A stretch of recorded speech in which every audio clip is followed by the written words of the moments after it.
guys, so naghahanap ba kayo ng mura pero bonggang-bonggang? Pupuntahan nyo sa February 14 sa mga magjowa dyan. Try nyo na dito sa Picnic Grove sa Tagaytay. Kaya dito makikita nyo ang magagandang view. Tulad nito, pasok, pasok, pasok, pasok. Yan. Tulad niyan guys, di ba? Sobrang ganda niya at very aesthetic. Kanira sa view, no? Pag may jowa ka, maganda magpunta sa malamig.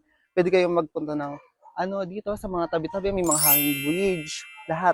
Kompleto dito, may mga hagdan-hagdan. Meron ding mga iba-iba, may mga kabayo. Yan. Picture-picture lang kayo, try nyo lang dito. Kaya samahan nyo ko, tignan natin kung anong mga pwede nating pasyalan. So guys, nandito nga tayo ngayon sa baba ng Picnic Grove. Ayan, kitang-kita nyo naman guys, may mga zip line. Ayan, sa mga magjojowa, very, very bongga to kasi 75 pesos lang. Sa mga mahilig mag-travel dyan na magjowa, try nyo dito pumunta. Kung gusto nyo matry mag-Ferris wheel, magjowa lang kayo, dalawa lang kayo, try nyo, di ba? Try kayo magpalipad ng saranggola kung wala kayong budget. Wala kayong maalipad. Kung ako sa inyo, magbaon na lang kayo ng pagkain para mas makatipid kayo. Di ba? Bukod sa malamig na, nalamigan na yung mga stress yung utak, katatrabaho, dalawa kayo magjowa, stress kayo sa buhay. Subukan nyo na lang dito sa Tagaytay. Ayan, sa February 14, pumunta na kayo dito guys. Highly recommended, di ba? Actually, kagigising ko nga lang kanina eh. Hindi ako nakapag-out. Tingnan nyo. Kachinelas lang si Akla. Makulit na gay.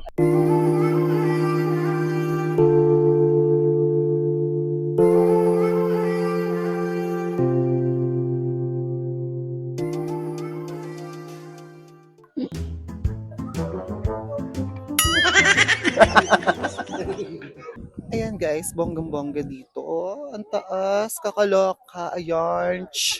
Bonggang makipag-date sa Feb 14 sa mga may jowa dyan. Sa mga wala naman, manahimik na lang sa bahay. Opo, ako na po bahala dito. Sige po. So, ayun nga guys, nandito kami sa Tagaytay, Picnic Grove. Bonggang-bongga dito. Di ba mga kids? Ayan. Oh, yes. Anong masasabi niyo dito? Malamig ba? Super. Mga ilang degree Celsius ang lamig. Para kami. Sama nang mamamatay sa lamig. Ito kasama ko si Hazel. Oh. Guys.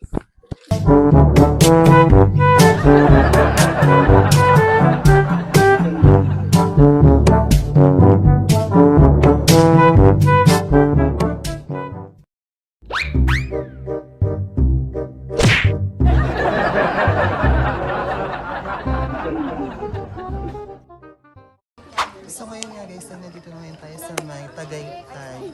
Sa mga single dyan, dito kayo pumunta. Dahil wala kayong kadate sa Valentine's. Dito na lang kayo pumunta. Kasi naman, dami hanas. Guys, ang ganda dito. Medyo may amoy nga lang. Pero, tigisin mo na lang. Pero, okay lang din. Lahat naman napagtsatsagaan. Konting kape na may konting Konting tae. may konting tae. Hininga ko daw yun. Utot. Utot ko yun. Charot lang. So, dito na nagtatapos ng aming vlog. Ito na yung pinaka, highlights ko. Starbucks. Mayaman. So, tingnan lang natin mamaya yung kape. Bye guys! Please like, share, and support.